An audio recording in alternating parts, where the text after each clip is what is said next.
सत्साई भगत जी, आप भी अपनी जगह सही हैं कि भाई यही संत रामपाल जी गरीबदास जी थे, यही कबीर साहब थे, तो चाहे गरीबदास जी कहो, चाहे इनको जो है आप इनको संत रामपाल जी कहो। नहीं भगत जी,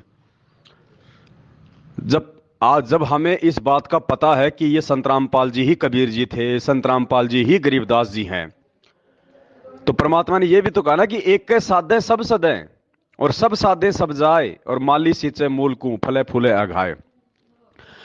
आपके अनुसार यदि गरीबदास जी एक ही थे, कबीरदास जी भी वही थे, संत रामपाल जी भी वही हैं, और वास्तव में वही हैं, लेकिन उसके बाद भी क्या आप गरीबदास जी नाम से पहले पूजनीय शब्द लगा सकते हैं? क्या आप अकेले गरीबदास जी की फोटो को दंडवत प्रणाम कर सकते हैं? नहीं कर सकते। आप क्यों नहीं कर सकते? क्योंकि हमें पता है कि वो होने के बाद भी हमारे लिए उससे भी उत्तम, जो पूजनीय है, जो आदरणीय है, वो उस कबीर परमेश्वर का वर्तमान नाम रूप है, वो शरीर है। तो इसलिए हम भगत जी अब ये थोड़े ओछे हथकंडे अपनाने में आ जाएगा भगत जी। मंसूर की कहानी क्यों सुनाई परमात्मा ने? क्या कहा था उस राजा ने, उन मौलवियों ने, कि मत बोल अनल हक, हम जो तेरे को नाम दे रहे हैं वो नाम बोल ले। नहीं, जो मेरे गुरु ने दिया वही बोलूंगा, अनल हक। एक हाथ काट दिया। अभी भी मान जा, मत बोल अनल हक। नहीं, वो चाहता तो अपने गुरुजी का नाम ले लेता, कोई और नाम ले लेता, कोई गुरुजी से प्रार्थना कर लेता, गुरुजी इस नाम से मुसलमान धर्म को नफरत है, मेरे को कोई दूसरा नाम दे दो। नहीं, वो गुरु वचन पे डटा रहा। तो गुरुजी ने जब एक बात बोल दी हमें सीधे तौर पे भगत जी, कि ये फोटो जो है ये काल्पनिक है, और तुम्हारा वक्त गुरु से ही बेड़ा पार होगा। तो वक्त गुरु कौन है, वो किस नाम से आया हुआ है, फाइनल है। आगे भगत जी जिरेबाजी करने की आवश्यकता नहीं पड़ती फिर। और यही हमारी परीक्षा है कि देखिए हम उनके दबाने से दबते हैं या नहीं दबते हैं। ये काल का चाल है, ये काल का जाल है, ये मैनेजमेंट नहीं कर रहा है ये कुछ भी, ये काल कर रहा है।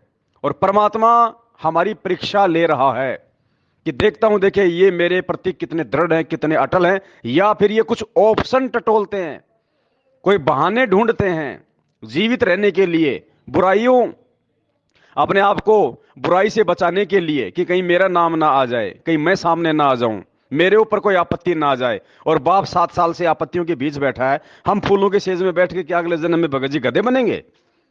अब ये सुबह एक भगत का फोन आया, बोल भगत जी मैं रास्ते में निकल लिया, मैं वापस नहीं जा सकता। मैंने कहा क्यों?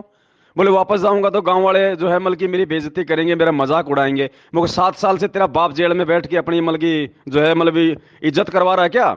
जब तेरे बाप की कोई इज्जत नहीं है वर्तमान में इस दुनिया में, और तू जो है गांव वालों से इज्जत लेके गधा बनेगा?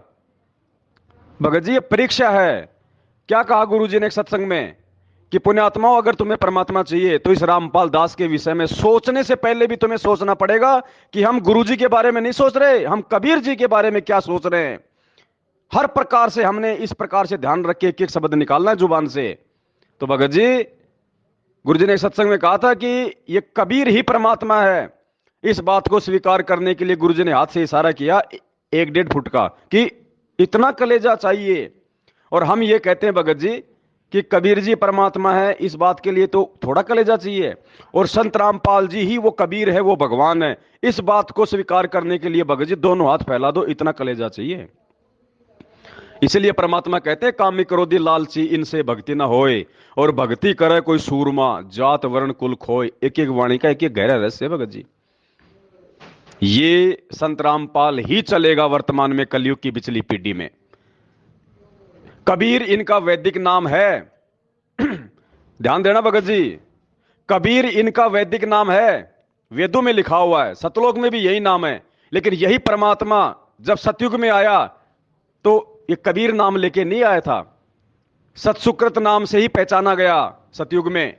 जब यही परमात्मा कबीर परमात्मा जब ये त्रेता में आया तो ये मुनिंद्र नाम से पहचाना गया, द्वापर में आया तो ये करुणामय नाम से पहचाना गया, ये कलयुग में आया तो ये कबीर नाम से पहचाना गया। क्योंकि ये जिस नाम से आता है उसी नाम से पहचाना जाएगा।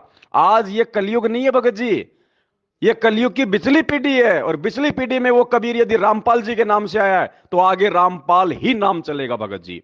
अब ये किस आत्मा को समझ में आता है, किसको नहीं आता है, ये सब के अपने संस्कार है बड़े भाई। सत साहिब।